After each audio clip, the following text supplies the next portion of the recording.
में आए उस काम के लिए, तो हम चलो प्राण अपने दे रहे हैं। कहने का मतलब महात्मा ना करता तो उसमें जोर थोड़ा था किसी का, देवताओं का, कि नहीं हम तुम्हारा हड्डी लेके जाएंगे और तुम्हारे हड्डी का वज्र। वो महात्मा की इच्छा पर है कि वो ऐसा करना चाहता है कि नहीं करना चाहता। उसने बोला ठीक है, हमारे द्वारा तुम्हारा कष्ट दूर हो रहा है, तो हम अपना शरीर छोड़ रहा है। वो बैठ गया अपना ध्यान पद्मा से लगा के, उसके प्राण से निकल चुके, अब शरीर खाली बैठा है। तब इसने वो गौ के द्वारा से गेरू चाटती है ना, शरीर को चटा करके अपना वज्र बनाया, और वो आज भी वज्र है उसके हाथ में, इंद्र के। वो वज्र ही उसकी शक्ति, जैसे शिव की त्रिशूल है शक्ति, विष्णु का चक्र है, दुर्गा का तलवार है, तो वो इंद्र का वज्र है, महात्मा के हड्डी का बना हुआ है। वो विनाश कर सकता है साधारण कामों को इंद्र वज्र के द्वारा। तो कहने का मतलब ये महात्मा है, इससे पहले रखते थे वो 10 आदमी को जीवित कर दिया। बच्चा मर जाता था, उसके महात्मा पास जाते थे, पंजाब में रहता था, जलंधर नाम का है रेलवे स्टेशन, तो जाता था वो ठीक कर देता था। फिर उसको गुरु ने रोका कि ये मारने धारने वाला काम ये भगवान का काम है, तुम्हारा काम नहीं है, और तुम में शक्ति है, तुम ऐसा कर रहे हो, तो तुम्हें अगर आज मान लिए का तो ठीक है, तुम्हारे लिए भोगना पड़ेगा, गलत हो जाएगा। उसने गुरु से बोल दिया कि माँ से ये काम बंद कर रहा हो। वो बिल्कुल एकदम, तो गुरु की बात नहीं मानेगा तो गलत हो जाएगा ना जी। कहने का मतलब जीवित कर देते थे, और भी महात्मा है धरती पर, वो जीवित कर देते हैं। वही खाली पंजाब की बात नहीं, वो करना चाहता है तो महात्मा पर बात है। वो ना कर देगा तो भगत बोलेगा बाबा, वो फिर बोलेगा नहीं दोबारा जीवित बाल के। जीवित करने की शक्ति वो चाह रहा है तब करेगा, नहीं चाहता वो फट भगा देगा, कर देगा ही नहीं।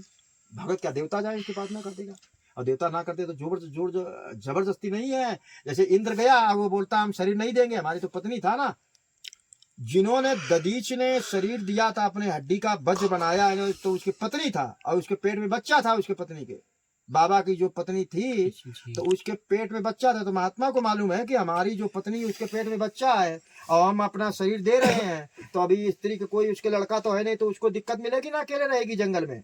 पहले के ऋषि मुनि जंगल में रहता था पत्नी को लेकर, गांव शहर में नहीं रहता था, सब जंगल में रहता था। जितना चरित्र मिलता है सब जंगलों का मिलता है। जी जी जी। तो हमारी पत्नी अकेले रहेगी तो दिक्कत मिलेगी ना, पर उसकी अब इच्छा हो गई है कि हमारे शरीर का वज्र बनेगा। ये मांगने आए, इंद्र है, पवन देवता, अग्नि, वरुण, वायु, और उनको विष्णु ने भेजा है, और ये बोल भी रहे हैं को हमको विष्णु ने भेजा है। तो चलो ठीक है, हमारी पत्नी को भले परेशानी मिले पर हम शरीर को छोड़ देता, इनके हित के लिए अपना शरीर छोड़ दिया। एक छोड़ने की विद्या होती महात्मा के पास में, वो अपने आप ही छोड़ देगा। वो ध्यान जहाँ करेगा, उसका अपने अंदर हृदय में स्मरण करेगा, याद करेगा, वो प्राण निकल जाएंगे तत्काल। योग के द्वारा जैसे शरीर को अग्नि प्रकट करते हैं, पार्वती ने जैसे प्रकट किया था, महात्मा योग के द्वारा प्रकट करते हैं। वो अपने आप अग्नि है हृदय में, पर प्रकट करना उसको मालूम नहीं ना सामने वाले को जी जी, तो वो थोड़ा प्रकट कर पाएगा। जिसको मालूम है वो विधि, वो अग्नि हृदय में रहती भयंकर, प्रकट कर देगा, अंदर है जो बाहर। तो कहने का मतलब ऐसे महात्मा है, करते रहते हैं जीवित धरती पर कई जगह, खाली पंजाब की बात नहीं है। पर वो करना चाहता है, तब वो चाहता है कि मैं ऐसा कर दे किसका, तब करेगा। रोग दो कोई परेशानी है वो ठीक कर देगा, पर ये मरे को जीवित थोड़ा करेगा। वो तो लाइन लगती है ना, फिर मालूम हो जाए, एक को मालूम होगा, 2 को मालूम होगा, 3 को 13 को मालूम हो जाएगा। पंजाब में पहले एक बच्चा को ठीक किया, मरे को, औरत मर गया, लेके आई, रोई गाई, उसने तत्काल ठीक कर दिया। अब वो गाय का बछड़ा मर गया, तो गाय का बछड़ा लेकर के आई, गैया दूध नहीं देती, मर गया, तत्काल पैदा हुआ, और उसको फिर दया आई, ठीक कर दिया। वो तो सबको मालूम हो गया ना, बात फैल जाती है ना, 1-2 के द्वारा तमाम लोग जान जाता है। फिर तो जाएगा, आएगा ही कि बाबा ठीक कर देता है, मरे होकर लेकर आएगा। पर उस गुरु ने रोक दिया कि अब जो भी तुमने 10 तक ठीक किया, अब ऐसा करोगे तो विद्या तुम्हारी चली जाएगी। ये उसी क्षण, उसी दिन से गुरु ने कहा बंद कर दिया। बोले था ये नहीं धंधा, प्रकृति के नियम विरुद्ध है ना प्रकृति के नियम से। महाराज जी, समय का प्रभाव वास्तव में कैसे पड़ता है? जैसे मान लीजिए हमारे पिताजी पहले थे, तो बहुत प्रभाव था पूरे जनपद में, ब्लॉक प्रमुख भी रही मम्मी, चीजें रही।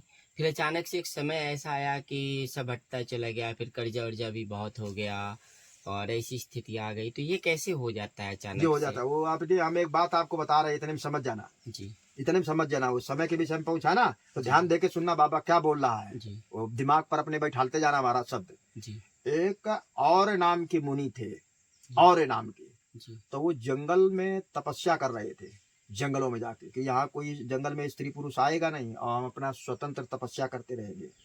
तो वो तपस्या कर रहे थे, तो तपस्या कर रहे थे, तपस्या करने के जैसे ये हम लोग जंगल में रहता है यहाँ, तो ये कोई राजा की सीमा होगी ना जी, हर राजा की सीमा होती है ना, 100 किलोमीटर या 500 किलोमीटर, 1000 किलोमीटर तक ये राजा की सीमा है। जैसे यूपी के एमपी अपनी एक सीमा एक है, फिर यूपी लग जाता है, और फिर ये भारत है, भारत इंडिया के बाद में दूसरे देश की सीमा है ना जी, दूसरा देश इंडिया